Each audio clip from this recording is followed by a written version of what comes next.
तमिलनाडु के तिरुपुर में जन्मी चंद्रपुरम पुण्यस्वामी राधाकृष्णन यानी कि सीपी राधाकृष्णन अब देश की राजनीति के सबसे अहम मुकाम की ओर कदम बढ़ा चुके हैं। एनडीए ने उन्हें उपराष्ट्रपति पद का उम्मीदवार घोषित किया है। बीजेपी अध्यक्ष जेपी नड्डा ने ऐलान करते हुए कहा कि संसदीय बोर्ड की अहम बैठक के बाद ये नाम तय किया गया। प्रधानमंत्री नरेंद्र मोदी की अध्यक्षता में हुई इस बैठक में विस्तृत विचार विमर्श के बाद राधाकृष्णन के नाम पर मुहर लगी। आप सबको मालूम है कि भारतीय जनता पार्टी सभी दलों के साथ संपर्क करते हुए उपराष्ट्रपति का चुनाव सर्वसम्मति से हो, इसकी आशा रखती है।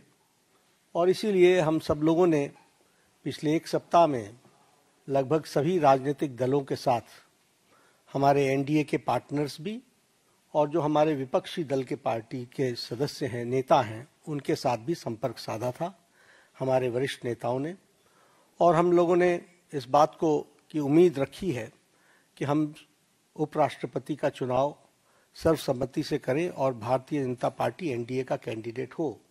इस बात को उनके साथ स्पष्ट करते हुए हम लोगों ने बात को रखा। हमारे जो विपक्षी दल हैं, उन्होंने कहा कि कैंडिडेट के पता चलने के पश्चात हम तय करेंगे हमारा समर्थन रहेगा या नहीं।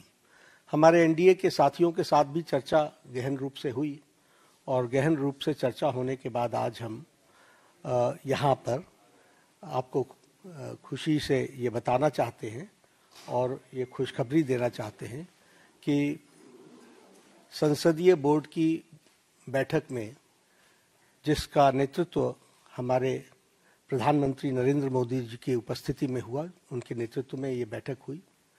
सभी पहलुओं पर चर्चा हुई और नामों पर विस्तृत रूप से जो पार्टी में एक्सरसाइज हुई थी, उन सारे एक्सरसाइज के बारे में डेलिब्रेशन हुआ, सभी के साथ चर्चा हुई, सुझाव मांगे गए और उसके बाद फिर ये तय हुआ कि हमारे उपराष्ट्रपति, और इन्होंने bachelors degree in business administration, उसमें इन्होंने पढ़ाई की और एक सफल इनका 40 साल का पब्लिक लाइफ का करियर है।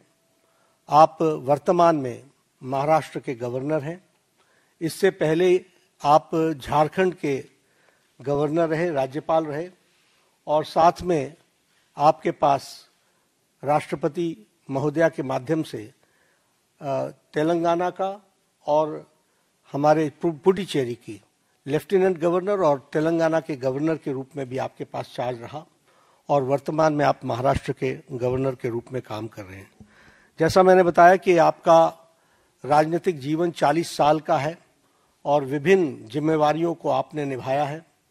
आप लोकसभा के 2 बार के चुने हुए सदस्य रहे हैं और लोकसभा का आपने प्रतिनिधित्व किया है और इसके साथ साथ आप कॉयर बोर्ड जो कोची में स्थित है, उसके आप चेयरमैन भी रहे हैं और कॉयर बोर्ड के चेयरमैन के रूप में आपने ऑल टाइम हाई एक्सपोर्ट्स ये आपने किया है। झारखंड के गवर्नर के रूप में आपने प्राय सभी जिलों का भ्रमण किया और वहां डिटेल में जाकर जो हमारी सोशल इंडिकेटर्स हैं उसके बारे में उन्होंने बैठक भी ली और उसमें बहुत रुचि दिखाई है। राजनीतिक पृष्ठभूमि देखिए तो सीपी राधाकृष्णन भारतीय जनता पार्टी के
प्रशासनिक जिम्मेदारियों को बखूबी निभाया और संवैधानिक मर्यादाओं का पूरी निष्ठा से पालन किया। एनडीए के उम्मीदवार के रूप में उनके नाम की घोषणा होते ही सहयोगी दलों का समर्थन भी मिलने लगा।